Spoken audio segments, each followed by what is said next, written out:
Okie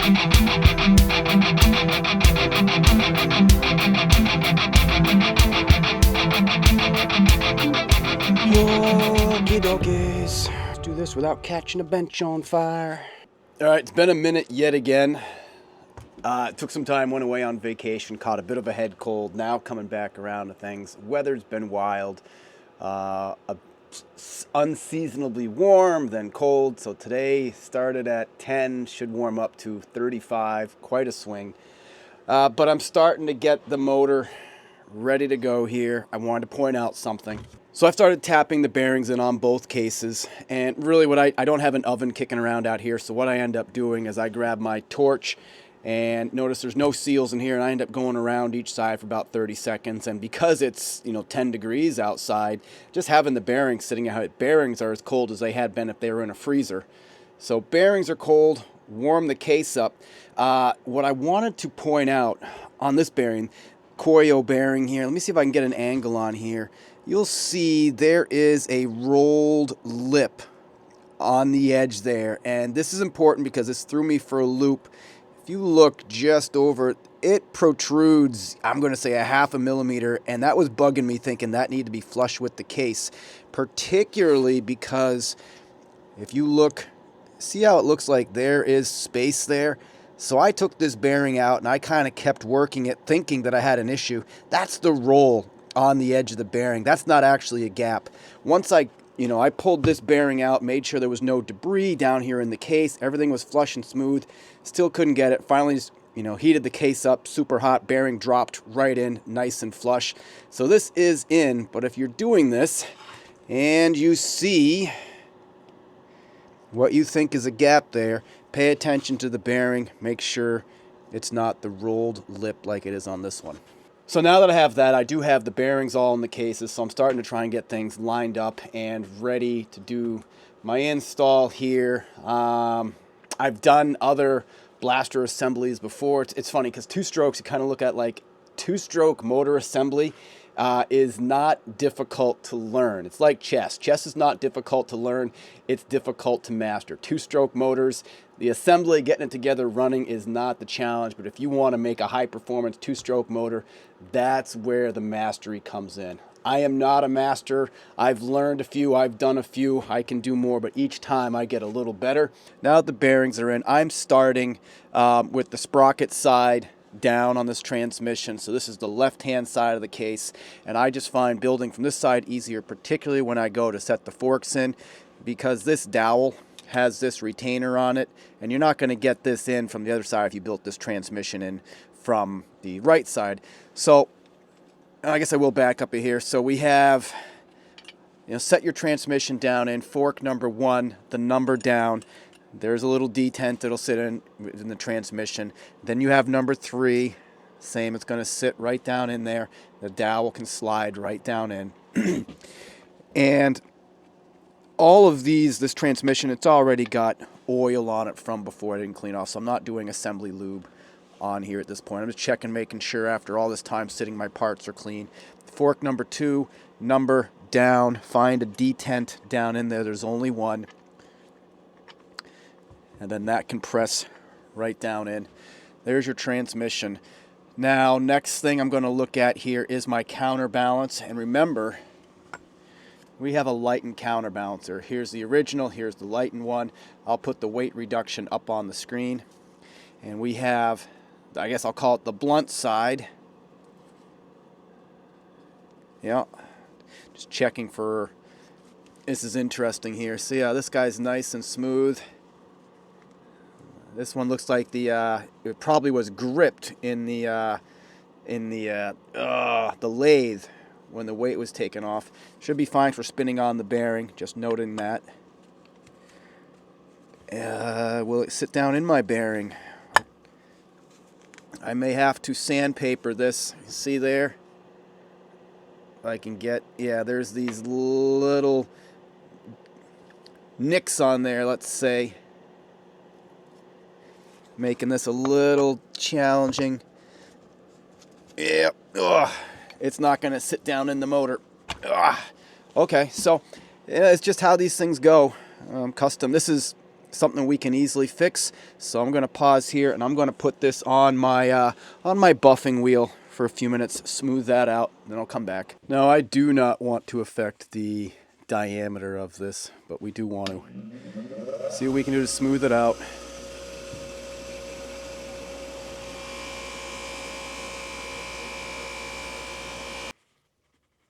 That may already be enough there, just taking the edges off. The little detents are still there from the tooling that held onto it, but let's see if this goes and slips in now.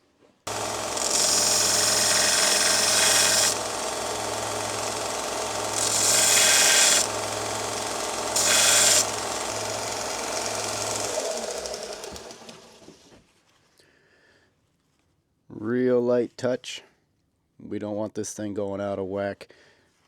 Let's try it again now. Alright, I got my heater going again. Alright, we're back in business. Yeah, now it slips right in. Alright, so that was just machining. Now, we're going to grab our modified shift star. And same thing, I am going to little bits of oil here and there. Now, this is where I often have to do a little bit of finagling. You know, I dropped these down in already, but I may have to remove these dowels so that they can swing, or pivot, you might say, in and out, so I can set my shift star down in and then get each of these into the grooves, and I may have to spin the gearing a little bit to get them where they need to be. We'll just start this.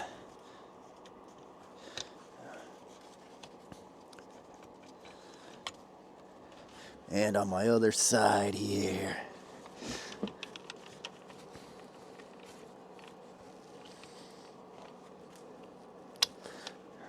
Okay.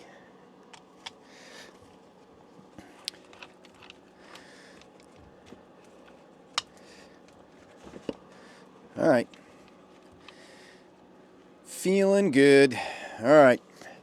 Now, dowels. There are 2 dowels that go in the case here. Excuse me, 1, 2. Actually, that looks like I might have 3 dowel holes.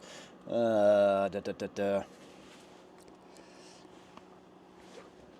to double check myself, make sure it's 3, not 2 dowels, because I think it's 2. Now, we're going to press our crank in, and here we have the stator side, press-on side with the keyway or the half-moon key. So, let's see if this, and one side should drop in pretty easy. And clearly this is the side, and I say that because I still have my bearing on the other side. Just putting a little bit of oil on there. Now I recognize as well, first time I fire this up, it is going to smoke, but I'd rather it do that than other issues. And we should be able to see, yeah, it sat right down in there, nice and easy. Now if you see my dowels, same thing for my tooling when I pulled these out. And I stuck a drill bit down in there and grabbed them. They're just kind of goobered up on the outside. I'm going to do the same thing and just spin these once on the sanding wheel just to smooth them out.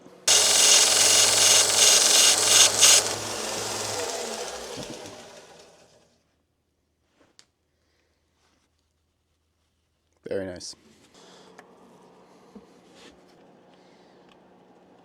So quick look from the top down, you have one of your dowels in this end, one in this end, and again, real light touch. You don't want these to be loose and wobbling around in here. This point, you see the case, you know, they're nice and clean. I have got to wipe down a little bit of oil here because I don't want the oil all over this case when I go to set the other half down on and secure this. I'm using the Permatex name brand motor seal gasket maker, fuel resistant. A lot of guys use Yamaha Bond. But here we go. With any luck, we're going to get the gasket maker on here. And we will set this guy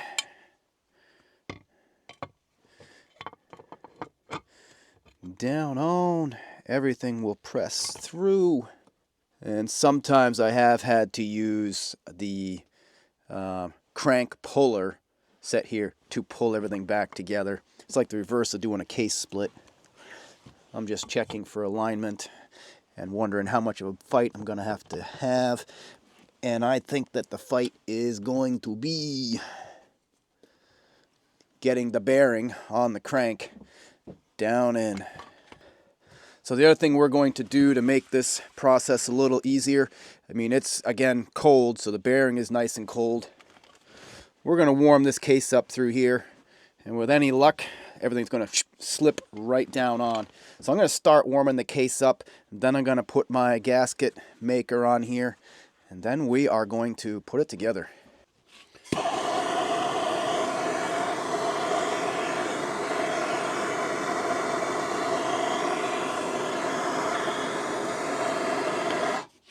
I'll tell you what, that was one cold case to start holding in my hand there. That was cold aluminum.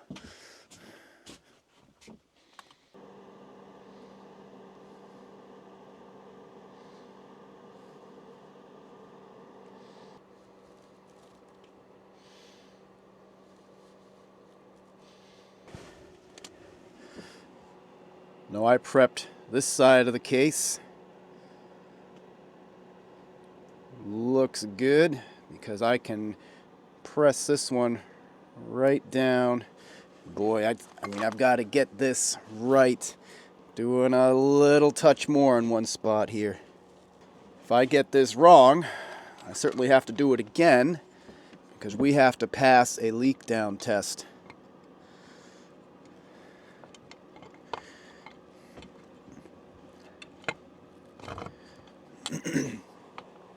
Here we go.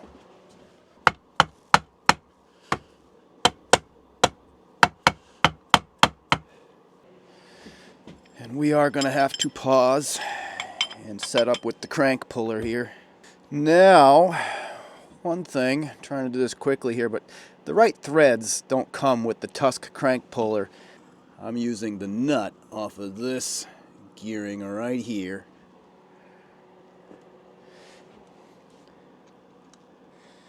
That fits on great, and I'm doing that because there isn't the right size nut from the Tusk kit when you have to pull in this fashion. So I got to get this down enough so I don't goof any threads. I don't know if you can see that. And then here we go again.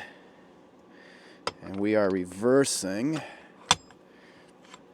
our puller so that we can pull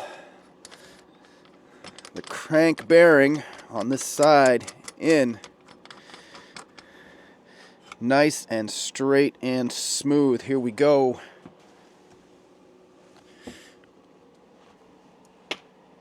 All right, so we're going to hit pause for a little bit here, and I'll tell you what I have discovered. Yeah. I've got to get this bearing off. What I am finding is I am not able to press this crank into the case. There's just so much resistance across all of this surface area that I need to pop this bearing off. And of course, this spacer would come right out of the way here.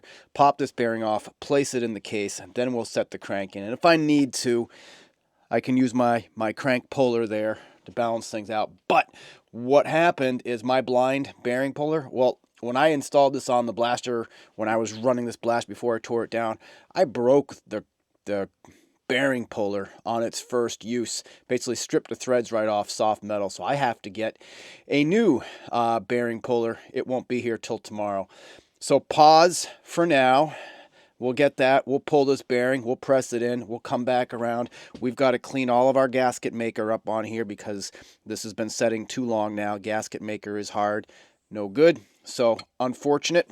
But I thought to show that because sometimes that's just how it goes. You get going, you get rocking, and then you find a challenge. So that was the challenge today, as I thought I was going to push further along. So pause, keep everything organized, laid back out the way I like it.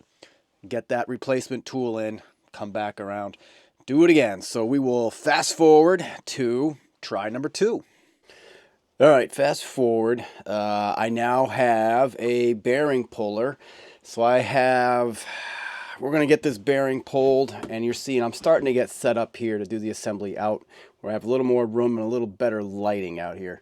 So I need to get this bearing off. I need to get that bearing into the case, and then we got to get building. So I'm gonna now, what happened on the last one of these kits is actually these threads gave out. This is a 5-ton puller. It's a knockoff on Amazon, but either I was going at an angle or just it was just too soft. And last time I was pulling this bearing, I wrecked one of these. So I'm gonna go a little slower today. These, what are these, 4x4 blocks? These little 4x4 blocks are great. As I get into building the motor, you'll see it stacks up great. Some guys build boxes out of 2x4s or other things. A couple of these will do everything you need. All right. Let us see if we can get this bearing popped off so we can get everything situated to build. You know, this barely fits the bigger puller on this 5-ton. I only just barely have all the threads in there. I'm going to put a little bit of tension on this. And let's see if we can get that bearing off.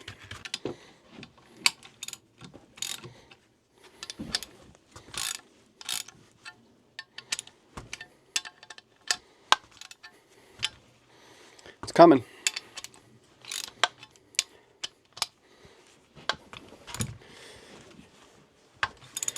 What I'm doing this time is I'm going across, give it a little bit on each corner so nothing gets cockeyed. But this is going to come without a whole lot of work. Well, that only took me that far. So I'm slipping in a traditional puller to finish this off now. Now the kit did come with this great big one, great big adjustable. I'm just not going to use it. It's a little big for this job. But it did come with one that I could use if I had needed to. But I am hoping to just do this, making sure I'm not actually hooked on any of the actual bearings. When I go to do this, I don't want to damage it.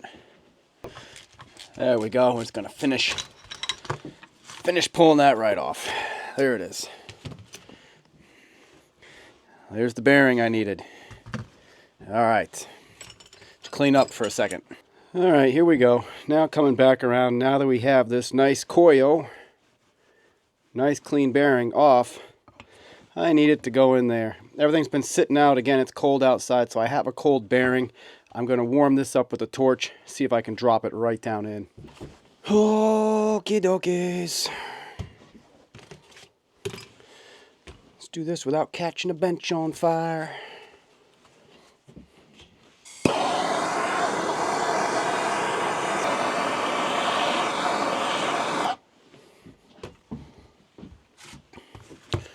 Survey says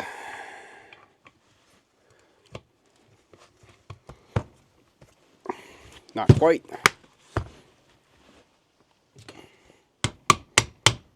Ah.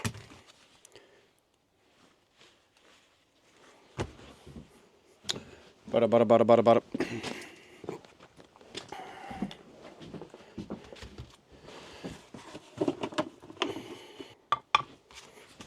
Back out. Now, what happens if I do that is my bearing gets nice and warm. So, it's too bad. Let's keep going.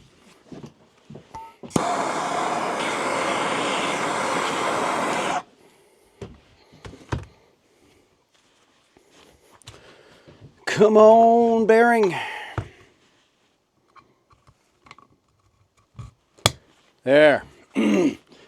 Just right there with my fingers right down in. There we go. Okay, let's clean up a moment here. And I'll tell you, that was important. You shouldn't need to bang a bearing in. All of these, you should be able to press these in, drop right in with your fingers if your bearings are cold and your cases are hot. Okay, we're going to set this side off, get ourselves set up. to go at this from the, I'll call it the stator side. Okay. All right, we're gonna go at this from the overhead here. First thing I want to do is I want to drop my crank in, and let's see if this is going to slip right in. Look at that. That one went right in. Now that bearing is in. This is what I was fighting yesterday, just really doing this really a wrong order of operations. I've probably built 10 of these motors, and you know, sometimes I forget some things. So there we are, all set down just like that. So now we'll come back around, and I am going to put my gloves on again because I'm getting oil in here to keep this all nice and clean and going. The lightened counterbalancer, you saw us take a look at this. We had the tooling marks on here from this being held in a lathe. Wouldn't slip down in. It's going to slip down fine today. In this for oil in here, and I'm just hitting this with my my Yamaha Lube 2R. That's falling down nice. I like that. Transmission. Set the whole thing. Let me pull the fork setup off. Stick the transmission together. And again, this should sit right down. There we go. It's all right. Things aren't spinning right now because I don't have the forks in to actually do anything. The reason I like to build on the left-hand side of the case in particular is this dowel.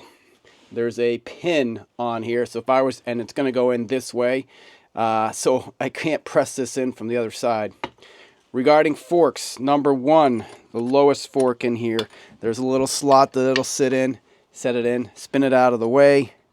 Another little slot. Oh, sorry, this one is number 3.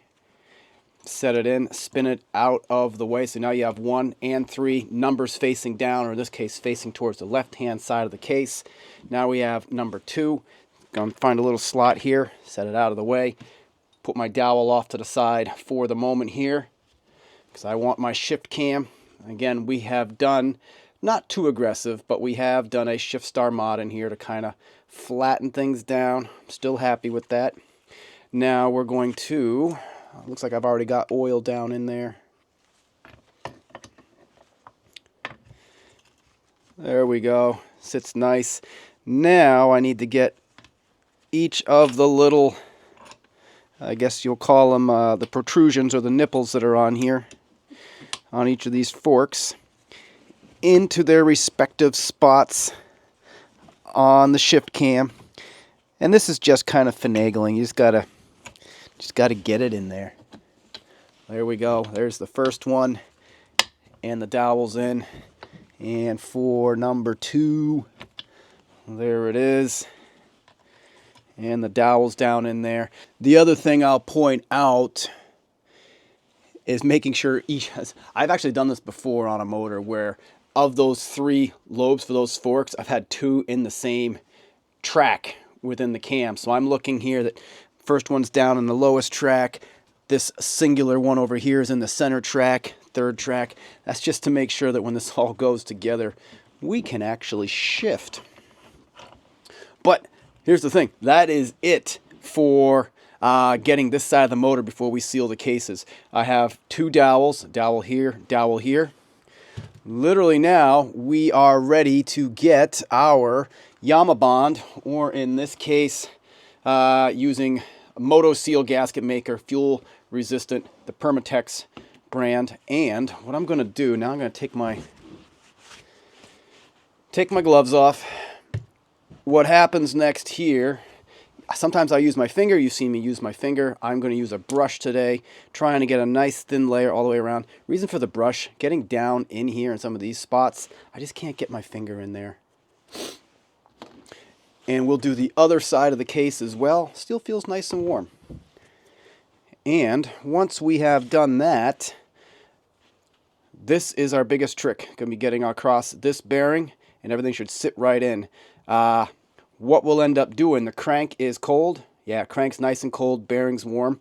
I'll end up just hitting this with the torch a little bit. I don't want to burn the oil off and brown everything, but that's the idea. So here we go.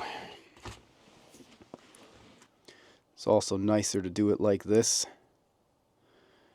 Keep your fingers clean. I get enough chemicals on my fingers in a given day otherwise. Now, something you didn't see me do here that can also be certainly important. I will sometimes go over the case mating surfaces with a carb cleaner type chemical to make sure I don't have oil anywhere on these cases where I'm going to try and make this bond. I need a good adhesion. Now this shouldn't actually dry. It's going to, well, when it is dry, it is a rubber kind of tacky. But the reason you didn't see me clean it with the carb cleaner, I did that off camera. I had to clean off the gasket from goobering things up the other night before I slowed down, thought about what I was doing. Okay.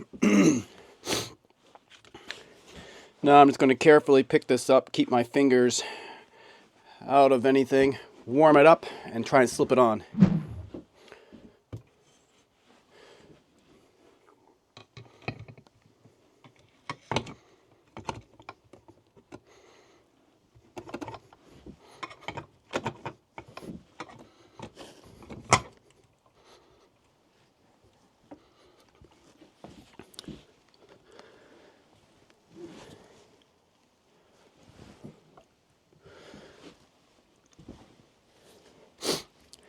Let's try and do a little more here.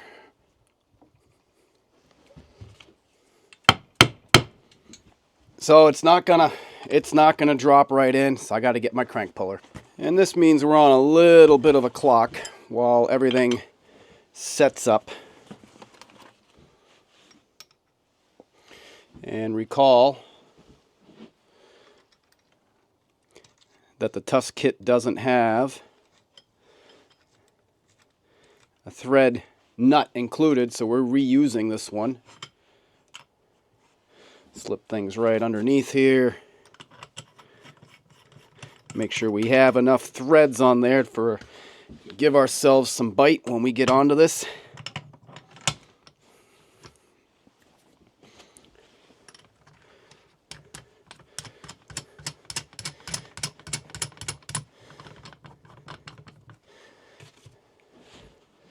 And here we go.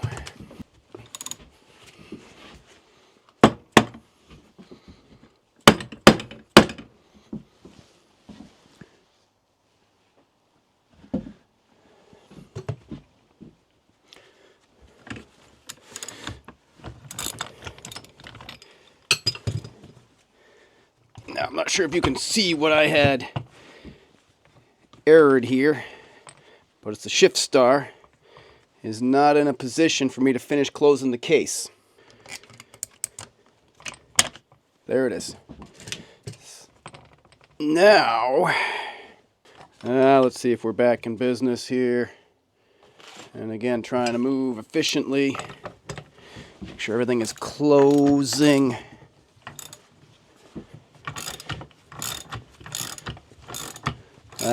There we go.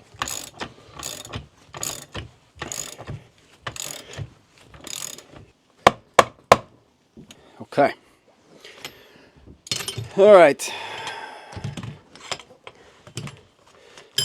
So, successful. Not as straightforward as sometimes goes for me on account of I lost a little time with my shift star. Not where it needed to be. Had to back out a little bit. And I didn't have a cold enough bearing and a warm enough case for this just to drop right in. In this case, glad we had this tool. Now, important as everything is, make sure our crank spins. It does. And I'll set this back on. And our transmission spinning, shift spinning.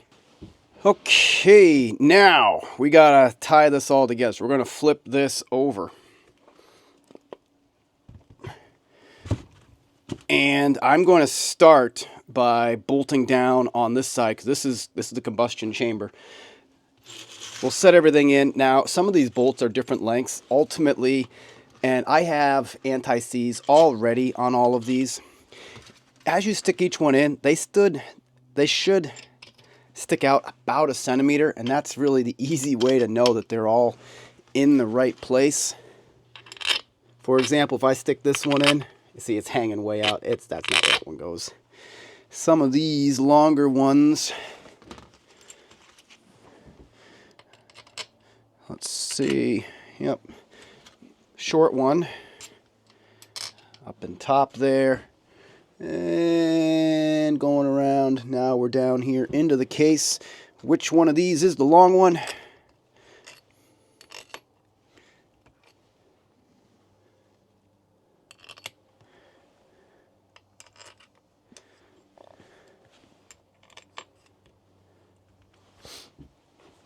And then these ones here will hold your stator in. Let's get these guys all finger tight. All right, I need my torque spec. Torque specs. Crankcase screws. 70 inch pounds.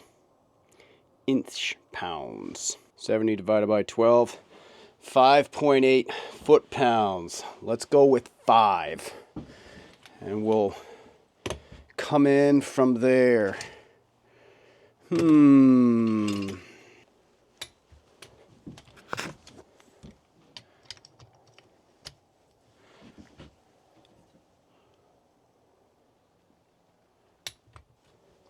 It's a little tough in some of these spaces.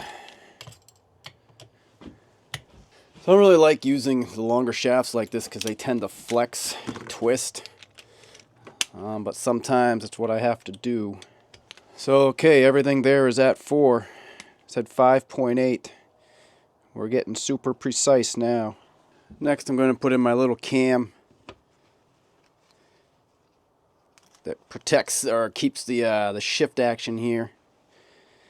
And this one's just a little finagle. I end up try to get it started and then get the spring in with a flat head. Let me grab some flatheads.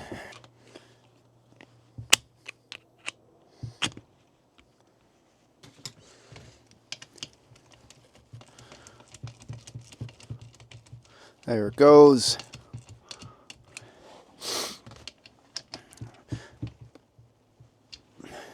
Okay, voila.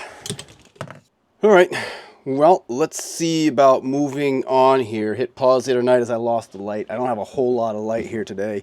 It's been wild with the warm weather though. You see the snow is just about gone. It is presently 55 degrees, February 28th. A record warmth, breaking records as far back as they go from what I understand here. Wind is coming tonight. In theory, 50 miles an hour, which 50 miles an hour up here with trees, pine especially, that could be frozen, could snap and bring things down. But also a flash freeze. We're supposed to dive 40 degrees with the wind chill, right down maybe even below 0. So 55 degrees to 0, that's a crash. But I got a little bit of time, and I want to keep getting the side of the motor together here and pushing this forward. So let me go grab a few pieces, and we'll get rocking and rolling here.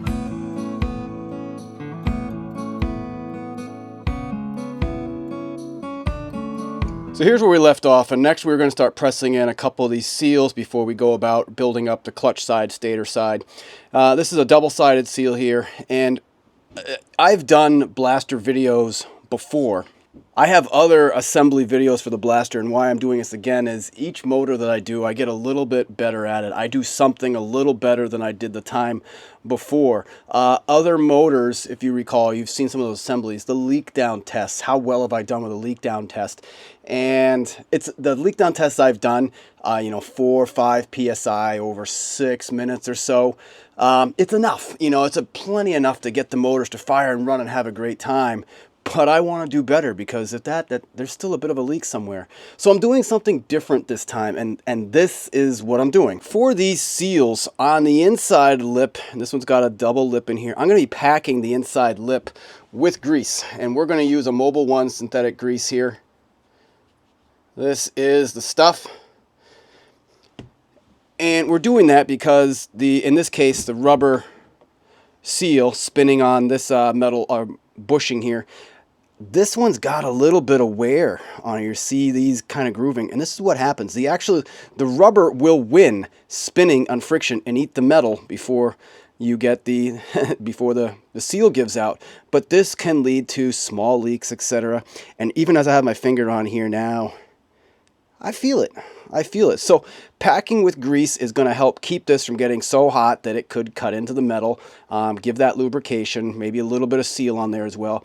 Plus on the outside of this, going to put a touch of Loctite. And this is blue Loctite here. And this is why I have this, is I'm going to put just a thin around the outside of my seals. So when I press in, I get that seal on the outside, I get grease on the inside, and my hope is that that's going to improve this build just a little bit more than my last build.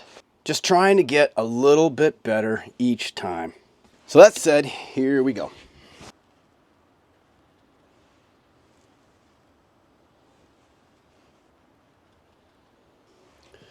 There you go, there's the shot of it. You can see I have caked right into the inner part of that seal. So that's ready there. Now I say I haven't done this before, but I know other guys have, and I've read about this in forums and seen online, so I'm not the first guy to do this.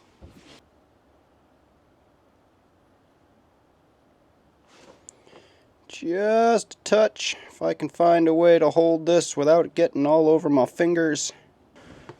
There we go.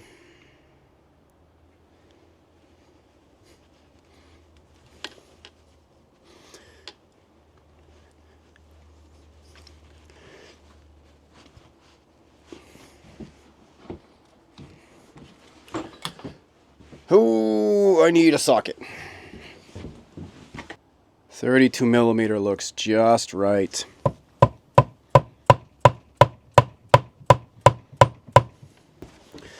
I have a touch of splatter from that Loctite.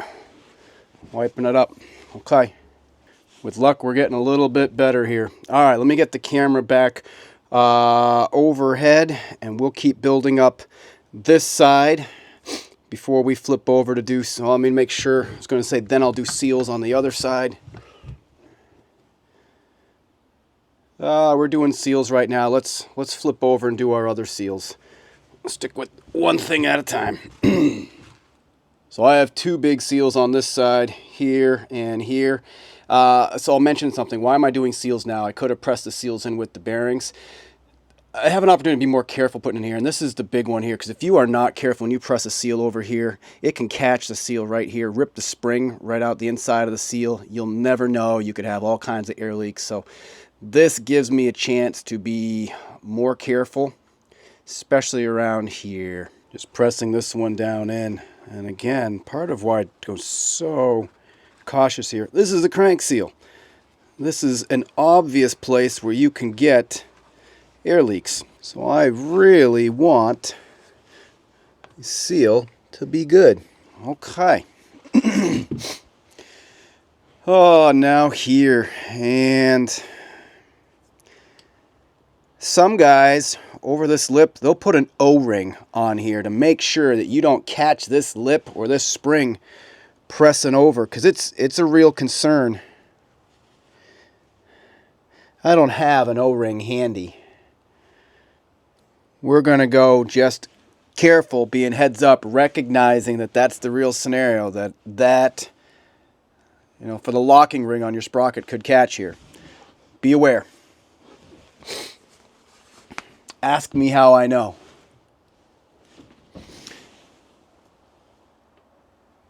All right, I'm going to pause here. So I want to point out that despite how careful I am trying to get this seal on, I did catch the spring. tough to see under here, but right there. Can I get a good look? Oh, this is tough. But right there, the spring is unhooked. So it's not damaged, but that spring's got to be set back up in its lip. I think we're going to have to take this off carefully. Look to do it. Again, see, look at that. That spring came right out, and this is the difficulty. It pops right back in, but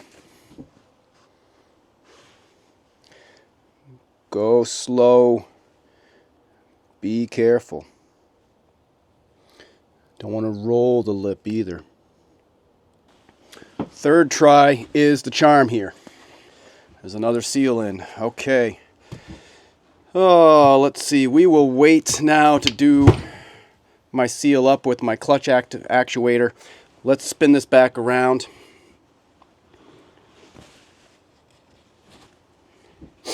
Spin this back around and start building up our clutch.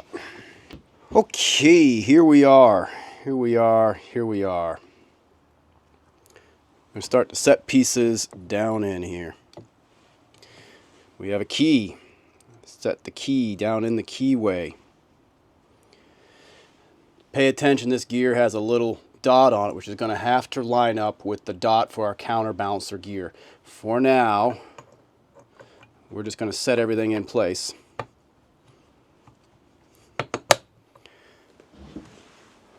There it is.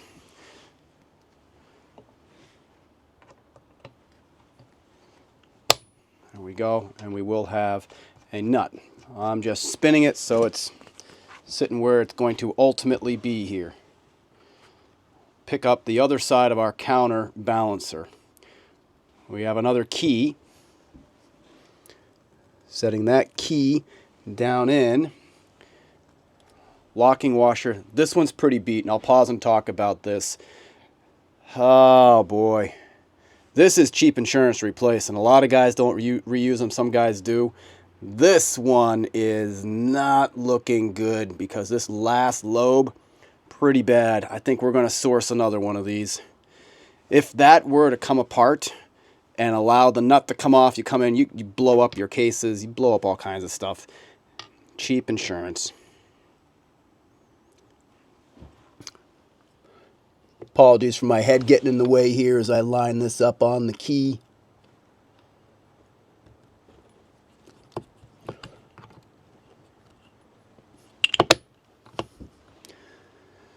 Okay, looking, I'm not perfectly lined up. We got to slip this up. There we go. Those two dots must agree. If those dots don't agree, you're out of counterbalance. You can get some bad vibration, certainly is one thing. Ooh, so here's the thing here. This may be the pause point because I do not have this as a spare. All right, while I wait for the replacement to come in, ultimately these nuts are going to have some Loctite behind them. Don't want them backing off. I'll put the torque specs off on the side of the screen here just to make sure I get those right. Check the manual. So here we are. We have the primary drive gear nut and the counterbalance shaft nut. Counterbalance nut, this guy, 40 foot-pounds. This guy, what I call primary drive gear nut, 58 foot-pounds. Now I can do a couple more things this evening. I can get my idler gear on here. Now this one, really, pretty straightforward. Grab your snap ring pliers. Same thing. A lot of guys don't reuse these. I'm pretty sure the manual says don't reuse them. I have, if they look like they're in good condition, go gentle. Open them as little as need be. I'll tell you why a lot of guys won't. If this fails and this gear comes off, that gear goes around here, and again, you blow up the motor. So I say that, make your own decision. This one snaps in nice. I'm okay with it. You got a washer. Now you have your idler gear, and notice on this idler gear, two sides. Flush side, recess side facing out. There we go. And then we finish that sandwich off with the washer. Our other circlip, inspecting again here. It still sits closed, looks good to me, like it hasn't been abused. I'm going to gently set it in and assess if I'm happy with how it snaps in.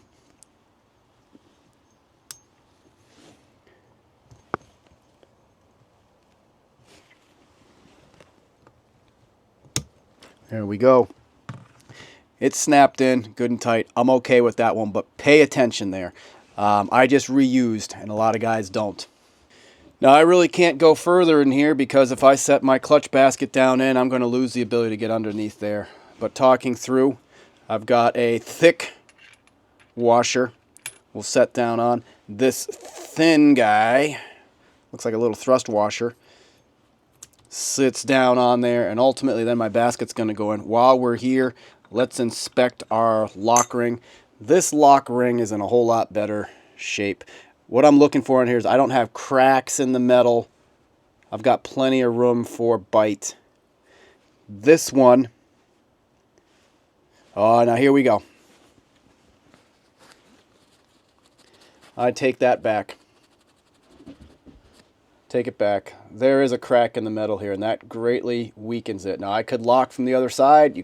I would tell you, you could get away with this, but we got to get one. Let's get the second. Now, while those parts come, the other thing mentioned here, we'll get this guy in before we get too far. Frankly, I probably should have done it before I put this gear in. But we have a locking ring that will slip, at this point, slip under here. Make sure this bearing doesn't walk out. Now, these are Phillips head, and impact on Phillips head, a little bit of a pain. We're going to put a touch of Loctite on these, but we're going to use a hand impact tool to make sure these are tight. All right, if anybody that does ATV work, old ATV work, this tool, gotta have it for breaking out old stuff. Don't need much, just a touch. And again, it's that same thought process that if one of these were to come out and rattle around in here, world of hurt. Now, I'll tell you, I haven't had it happen. Well, okay, I take that back. I did have this motor, actually. I had a bolt walk its way out on the stator side, and it wrecked the stator and killed spark. So, I guess I have had it happen.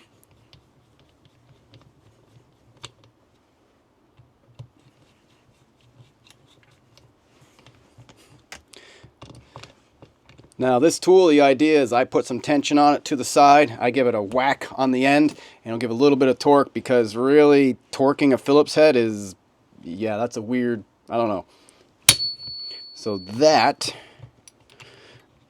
wind it up. And those are impacted in, so you get a little bit of torque. As good as we're going to go there. With these finger tight in for now, see if we can flip around to the other side and keep putting this together while we wait. Then we'll come back to this. So might break up the build flow for those of you guys watching the video here, but it's going to be okay.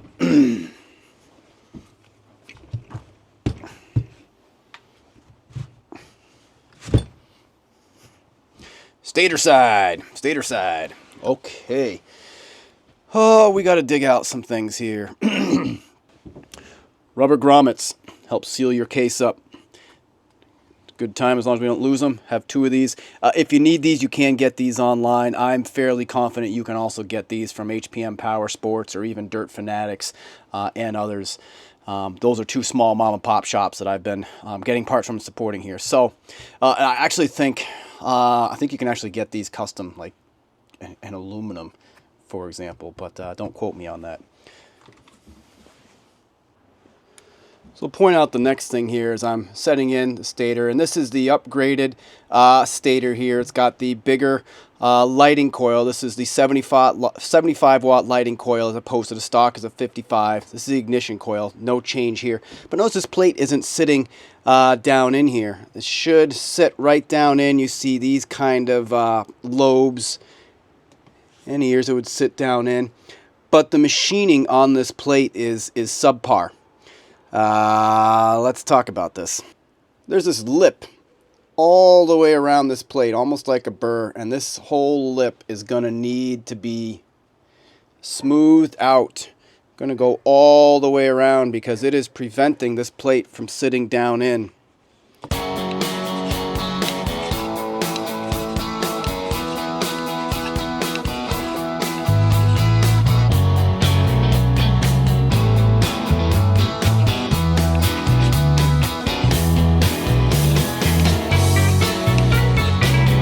Alright, well that was a pain and shouldn't have been a pain.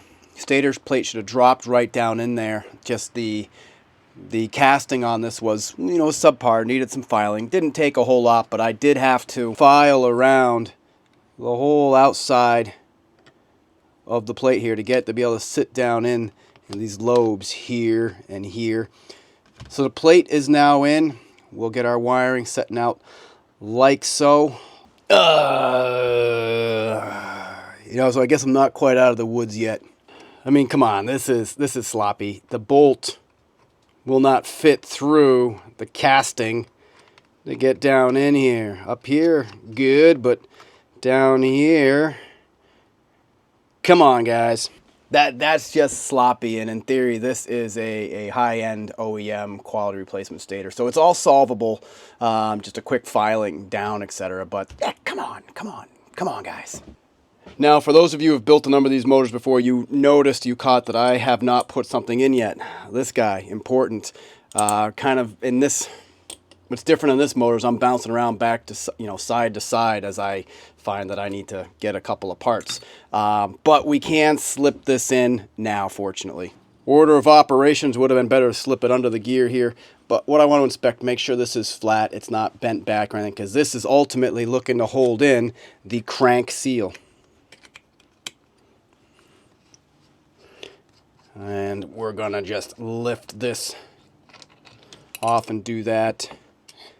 Get my key, slip this gear up. This sits down in like so to hold the gear in. As I put my finger on it, it's sitting there. Yep, I'm happy with it. It'll hold that seal in. I'm gonna give it a touch of Loctite, and we're going to hit it again with the hand impact. And you see, I went a step backwards here because I went out of the order of operations thing as I'm bouncing around this evening.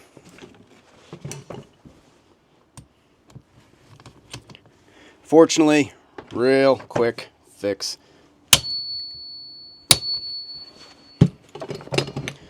There we go. And backing myself back to where I was. Make sure the dimple in the gear lines up with the counterbalancer, or we will have issues, vibrations, problems. Perfect, just what we need. Set this guy back on the key. Come on. And again, finger tight, just so things don't fall apart until we come back. Let's go order some parts.